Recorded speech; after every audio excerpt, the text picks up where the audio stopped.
La religion ne peut pas nous amener au bonheur, quelle que soit la religion. Et si même on entre dans la révélation de Yeshua, dans la Radasha de Jésus, Yeshua c'est Jésus, si même on entre dans la révélation de Yeshua, de Jésus, comme des religieux, eh bien on passe à côté du message et de la réalité.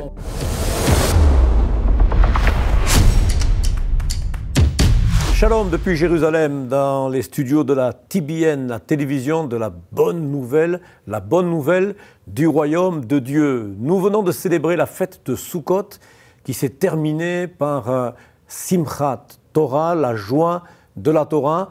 Et cependant, lorsque nous déambulons dans les rues de Jérusalem, nous constatons que malgré le fait que les religieux soient sortis avec le livre de la Torah en dansant, en criant, en chantant, se réjouissant de ce cadeau merveilleux que Dieu nous a fait en nous donnant ce livre merveilleux de la Torah, nous constatons que certains sont au bord du chemin, dans les rues, assis, à même le sol, avec vivant une situation tellement compliquée et tellement difficile. Nous voulons nous rappeler dans Jean chapitre 5, à la piscine de Bethesda, on avait cet homme paralytique depuis de nombreuses années qui était sous 5 portiques. Ces portiques nous parlent du livre de la Genèse, de l'Exode, Lévitique, Nombre, Deutéronome, Bereshit, Shmot, Vaïkra, Bamidbar, Dvarim.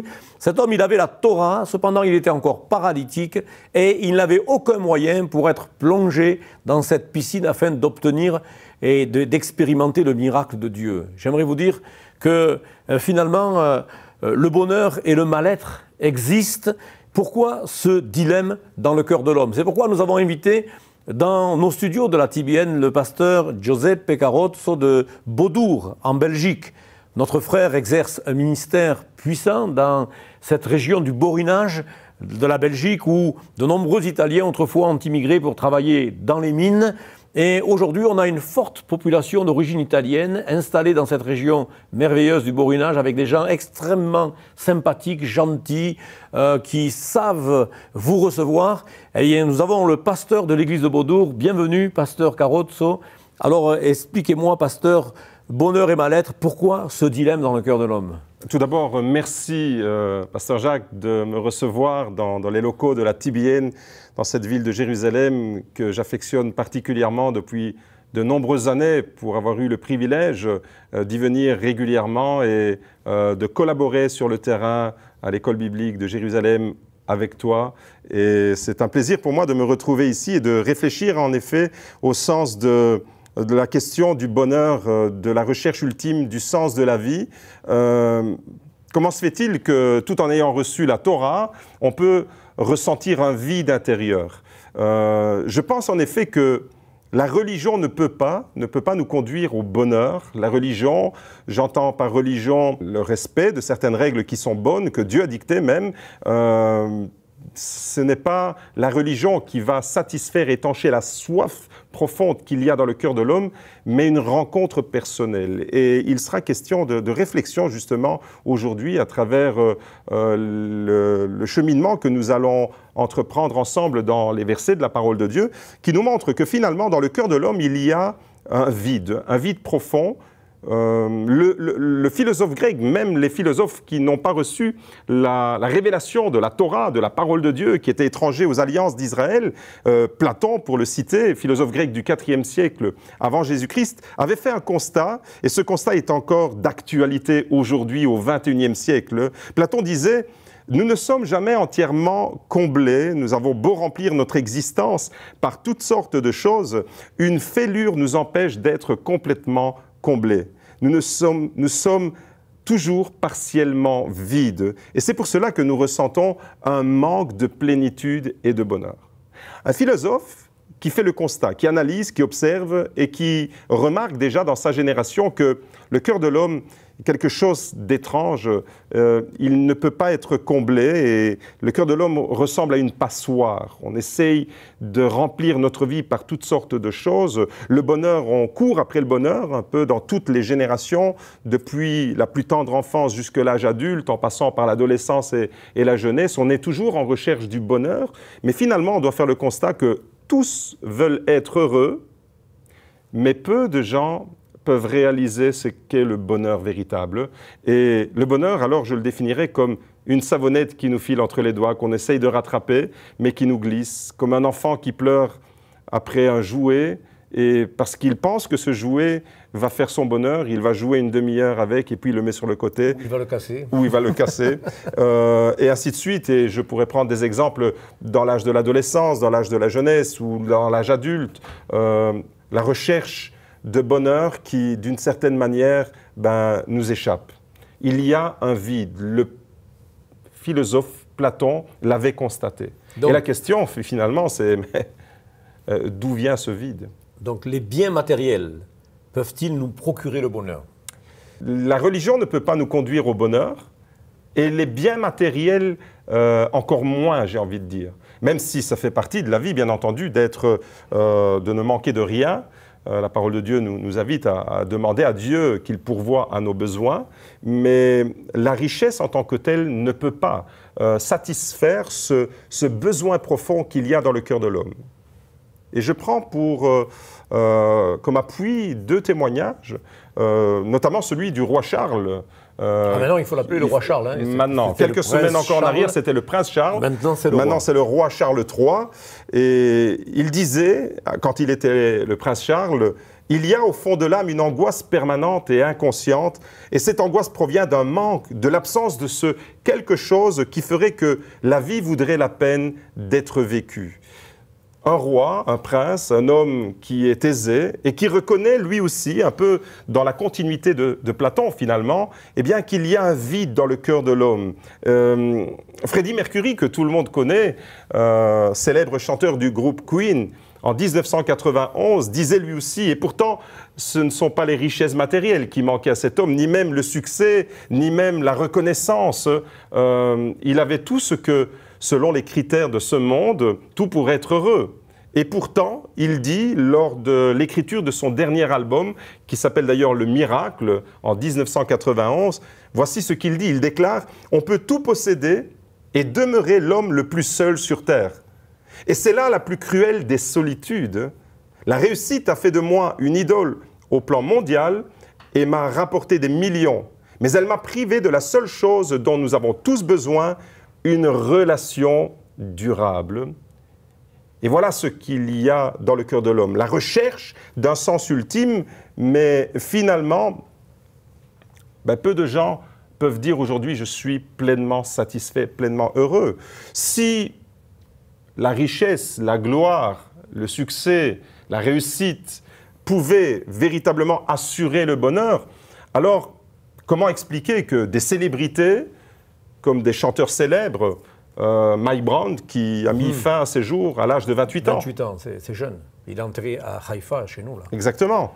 Comment expliquer qu'un jeune homme qui, aujourd'hui encore, ses chansons sont connues dans le monde, une voix extraordinaire, une beauté aussi, il avait un succès incontesté, incontestable. Et pourtant, cet homme met fin à ses jours à l'âge de 28 ans.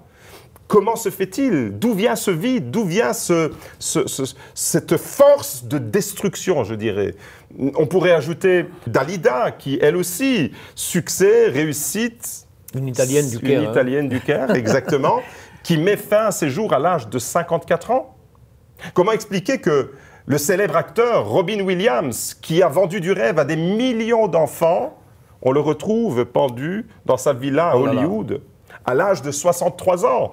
Ce n'est pas l'argent qui lui manquait, ce n'est pas la réussite, ce n'est pas la reconnaissance, ce n'est pas le succès. Et pourtant, ces personnes mettent un terme à leur vie. Ce qui montre par là qu'il y a une force de destruction, il y a un vide dans le cœur de l'homme que le célèbre Blaise Pascal, avait si bien défini. Il y a dans le cœur de l'homme un vide qui a la forme de Dieu. Et seul Dieu peut le combler. Voilà, ma question, ma troisième question. Comment peut-on atteindre le bonheur? Et précisément, je veux encore rester un instant sur le problème. D'où vient ce vide profond qui, d'une certaine manière, je le traduirais par... C'est un vide qui est à la fois une force de destruction. Eh oui. Alors, Platon n'a pas la solution, il a le constat. La parole de Dieu, elle, nous amène à une réflexion beaucoup plus profonde et à travers le prophète Jérémie au chapitre 2, verset 13, voici ce que déclare la parole de Dieu. Et on peut déjà avoir un début de réponse. D'où vient ce mal-être qui traverse l'humanité tout entière, qui est à la fois partagé entre la recherche du bonheur et le vide profond que l'humanité ressent. Jérémie disait, de la part de Dieu, c'est Dieu qui parle, « Mon peuple a commis une double faute. Il m'a abandonné, moi, la source d'eau vive, pour se creuser des citernes fissurées qui ne retiennent pas l'eau. » Waouh! Double faute. Voilà ce que la parole de Dieu dit et ce que le prophète Jérémie dit du peuple d'Israël, on peut l'étendre à l'humanité. Tout d'abord, Dieu se présente comme une source d'eau vive et l'humanité s'est détournée de ce Dieu pour se creuser des citernes fissurées, crevassées, qui ne peuvent pas retenir l'eau. Et ça rejoint d'une certaine manière ce que Platon disait lorsqu'il compare le cœur de l'homme à un réservoir percé. Et il y a deux textes du Nouveau Testament qui me semblent très intéressants et qui vont dans le sens de ce constat, de ce vide intérieur, qui n'est pas simplement un vide, mais qui est une force de destruction. Et on l'a vu à travers les témoignages de ces célébrités qui ont mis un terme à leur vie de façon brutale. Le premier texte, c'est l'apôtre Paul qui nous le donne dans l'épître aux Philippiens, au chapitre 3, au verset 19. Dès le verset 18, il dit déjà ceci, et on peut comprendre que ce vide alors est vraiment une force de destruction. Voici ce qu'il dit. « Il en est plusieurs qui marchent en ennemis de la croix du Christ.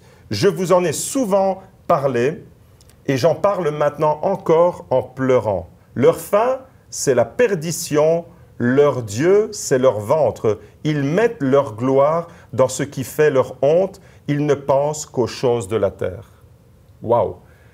Paul dit ici aux Philippiens, leur Dieu, c'est leur ventre. Et le mot qui est utilisé dans le texte original, dans le grec koiné, pour désigner le ventre, c'est le terme koilia. Et koilia signifie littéralement cavité. Espace creux.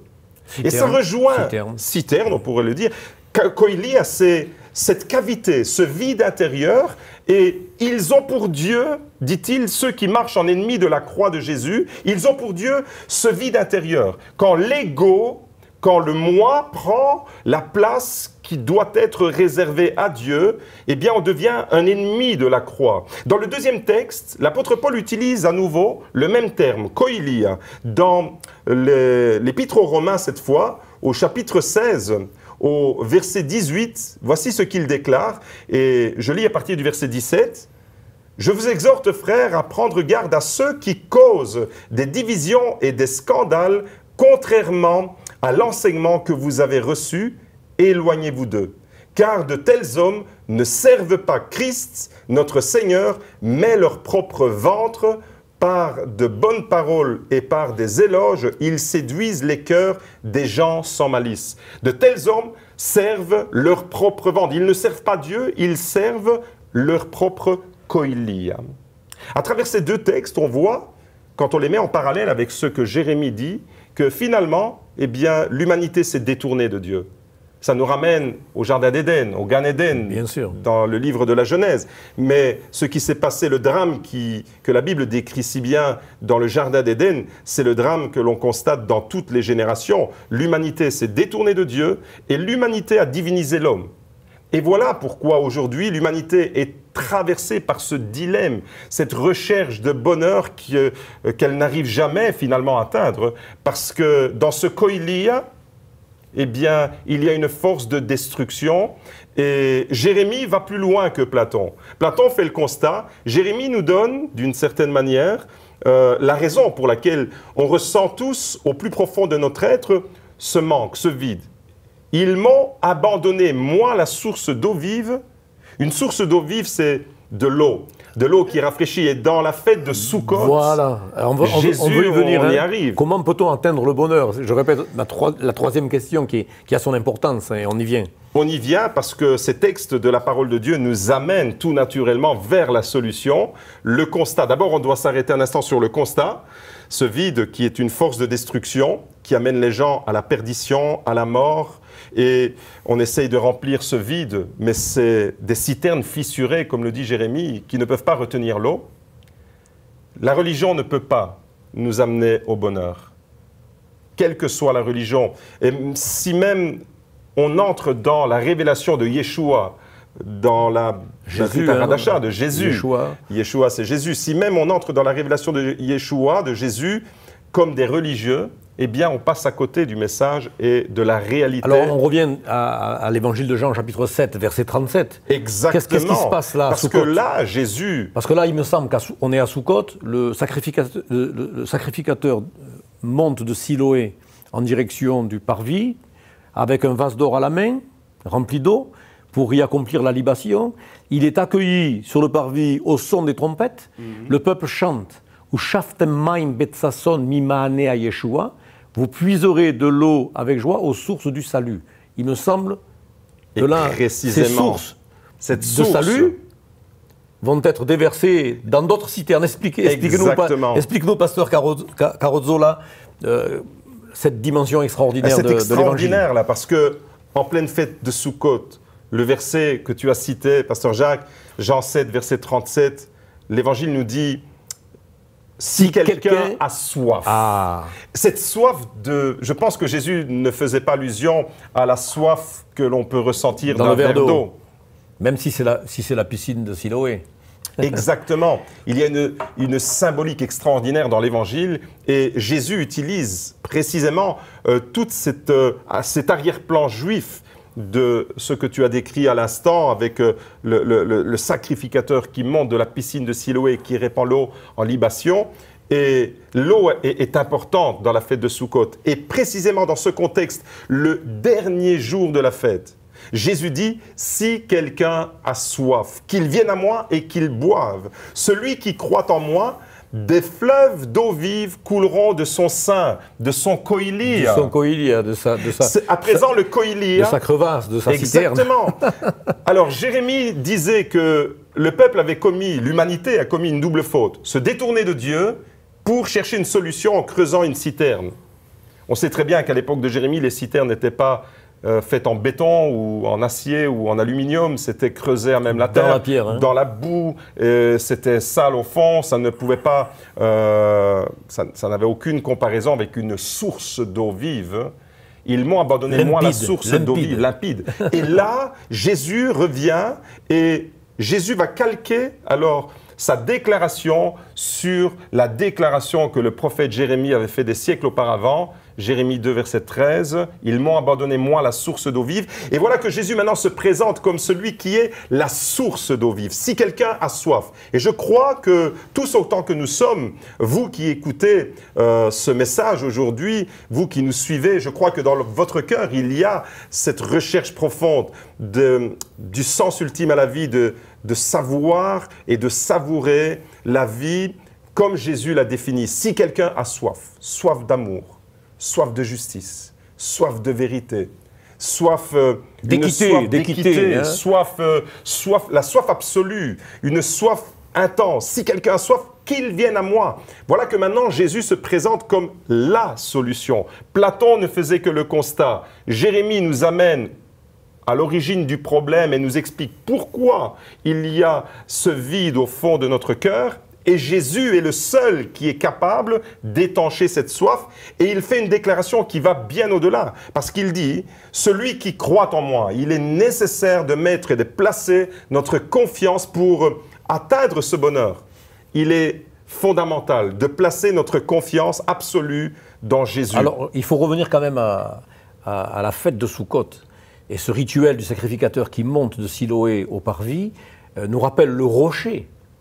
Ce rocher qui suivait les enfants d'Israël dans le désert pour les désaltérer. Exactement. Miraculeusement. Mais ce rocher, c'est qui? C'est Jésus lui-même. Comment on le dit en hébreu? Le Tsur. Le Tsur. Yeshuaté. Le rocher du salut. Amen. Si quelqu'un a soif, qu'il vienne. Non, à moi. Qui peut sauver? Il n'y a de salut en aucun autre. Seul Jésus peut étancher cette soif, ce salut, et celui qui croit en moi, dit-il, des fleuves d'eau vive couleront de son sein. Et voilà que maintenant, ce koilia n'est plus une force de destruction quand il est rempli par l'Esprit de Jésus.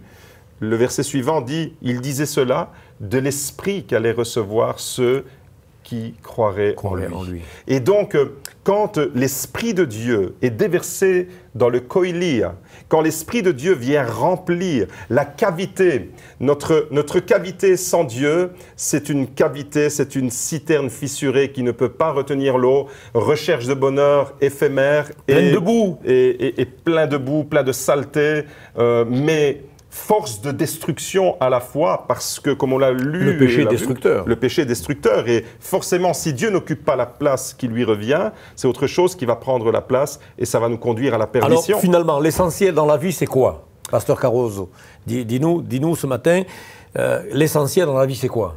La question que tu poses, Pasteur Jacques, me fait penser à quelques années en arrière avec notre groupe de jeunes au Gospel Life Center de Beaudour. Nous sommes descendus dans les rues et nous avons fait un micro-trottoir. Et nous avons posé la question aux personnes avec des caméras. Nous sommes allés questionner les gens dans la rue. Finalement, pour vous, l'essentiel, c'est quoi? Et au hit parade des réponses que les personnes nous donnaient, la plupart des gens, je peux classer les 3 premières réponses. C'est, premièrement, les gens disaient, l'essentiel, c'est la santé. C'est avoir une bonne santé. En deuxième position, la réponse que les gens nous donnaient, c'était l'essentiel, c'est la famille. C'est que tout se passe bien dans la famille. Et en troisième lieu, au hit parade, c'était l'essentiel, c'est le travail et les finances. Et voilà comment aujourd'hui les gens pensent que l'essentiel peut se résumer à travers ces 3 réalités qui, d'une certaine manière, sont importantes. Je crois que Dieu se soucie de notre santé. Je crois que Dieu est à l'origine de la famille. La famille est sacrée pour Dieu. Dans le cœur de Dieu, la famille occupe une place importante. C'est la cellule de base de la société. Exactement. Et dans la prière que Jésus nous a enseignée du Notre Père, eh bien, il y a cette demande, donne-nous notre pain quotidien. Et ça englobe tous les besoins matériels dont nous avons besoin réellement. Néanmoins, nous sommes allés plus loin. Et nous avons posé une deuxième question à ces personnes. Et si ce que vous définissez comme essentiel venait à manquer, est-ce que vous avez une solution? Et là, nous avons constaté que les gens étaient désemparés. Parce que là, on n'est pas prêt. On n'est pas prêt. Si je définis ces choses qui sont très bonnes, qui sont vraiment importantes pour la vie de tous les jours. Pour la vie de tous les jours. Oui. La santé, si je n'ai pas la santé, je ne peux rien faire. La famille, je vis, moi en tant qu'Italien, j'accorde une place importante à la famille. Mais la santé peut venir à manquer. Les familles peuvent se disloquer. Se déchirer. Et l'argent peut aussi manquer. Tu peux perdre ton travail, tu peux être licencié, recevoir ton C4 et te retrouver dans la difficulté financière. Ton C4, c'est ta feuille de licenciement en Belgique. C'est exactement. Et donc, quand nous avons posé ces questions, mais si l'essentiel, ce que vous définissez essentiel venait à manquer, est-ce que vous avez une solution? La plupart des personnes étaient dépitées. La plupart des personnes désemparées, désorientées. Elles étaient complètement, elles avaient perdu la boussole d'une certaine manière parce que, eh bien, en effet, l'essentiel, par définition, ne peut pas manquer. Alors, je voudrais revenir, mais finalement, le sens ultime de la vie, je reviens à la question, le sens ultime de la vie, poser à ces gens une troisième question, mais est-ce qu'une approche spirituelle peut être envisagée? Et là, alors, ça nous a donné une ouverture pour présenter le message de l'Évangile à toutes ces personnes. Et je reviens à cette déclaration dans l'Évangile de Jean, chapitre 7, que nous avons lu, et je l'appuie d'une autre déclaration que Jésus a faite dans l'Évangile de Jean, toujours au chapitre 10, au verset 10. Il dit « Je suis venu afin que mes brebis aient la vie et qu'elle l'ait en abondance. » L'essentiel de la vie, c'est d'être connecté avec Dieu. L'essentiel de la vie, c'est avec le ciel, avec Dieu qui vient remplir notre koilia. L'essentiel de la vie, c'est d'être réconcilié avec Dieu, d'avoir cette paix profonde. Aujourd'hui, des psychothérapeutes de toutes sortes, de tous bords, ont du succès parce que, précisément, l'humanité est complètement traversée par cette souffrance intérieure. Des médicaments sont vendus, les pays européens qui sont aisés matériellement détiennent le record de la vente de d'antidépresseurs. Exactement. Et justement, cette paix que l'humanité ne parvient pas à atteindre, seul Jésus, par sa présence, quand il vient remplir notre koilia, peut nous l'offrir. Je vous donne mon shalom. Je vous donne ma paix et je ne donne pas comme le monde la donne. Et je crois que l'essentiel, finalement, dans la vie, eh bien, c'est d'être connecté avec celui qui nous a donné la vie, avec l'auteur de la vie, avec notre Créateur. Mais il vient de où? Il vient de où, cette personne-là? Elle vient du ciel, bien sûr. Shamaim. Shamaim. C'est pourquoi je voudrais conclure ce moment en nous rappelant le poète ivoirien du groupe Kedesh, qui disait dans son chant « Allons à l'essentiel, le contraire serait démentiel. Allons à l'essentiel, l'essentiel, c'est le ciel. » Et dans le ciel, il y a mon Sauveur, il y a mon Yeshua, celui qui est la source d'eau vive, celui qui remplit mon âme de sa présence, de son esprit, et qui me comble au quotidien. Depuis que je l'ai rencontré, je n'ai plus besoin de rien. En lui, j'ai tout trouvé, j'ai tout pleinement. Pourquoi? Parce qu'il m'a donné sa paix, il a payé les shalem, shalom, les shalem, il a payé dans un sacrifice mouchlam, parfait, mais dans un sacrifice shalem, entier. Et j'ai la paix parce que j'ai expérimenté le prince de la paix qui a payé de sa vie, de son sacrifice, dans un sacrifice entier et parfait, sans rien retenir. Il s'est donné pour chacun et chacune d'entre nous, et nous voulons le louer, le glorifier. C'est pourquoi j'espère, cher auditeur de la télévision de la bonne nouvelle, que ce message, que cette interview en cette matinée a été pour toi bien une solution à tous tes besoins. Tu es en recherche, tu as des besoins. Et je pense qu'à travers cette exhortation, dans cette interview du pasteur Carozzo, eh bien, tu as trouvé la solution à travers le prince de la paix, Yeshua. C'est le prince de la paix, c'est le Tsur Yeshuati, le rocher de notre salut et de notre délivrance. À lui seul soit toute la gloire, la puissance, le règne et l'honneur. Soyez bénis, vous, les uns les autres, en sa présence. Et à bientôt dans les studios de la télévision de la Bonne Nouvelle ici à Jérusalem. Nous vous bénissons et nous vous souhaitons un shalom de la part de toute l'équipe de TBN FR, de la télévision de la Bonne Nouvelle pour la francophonie. Jésus, Yeshua, aime, notre Dieu aime les francophones et il veut les bénir. Soyez bénis. Shalom, j'espère que vous avez aimé cette vidéo. Abonnez-vous pour ne pas rater nos programmes. Merci de faire partie de notre famille TBN. Que Dieu vous bénisse. Shalom de Jérusalem.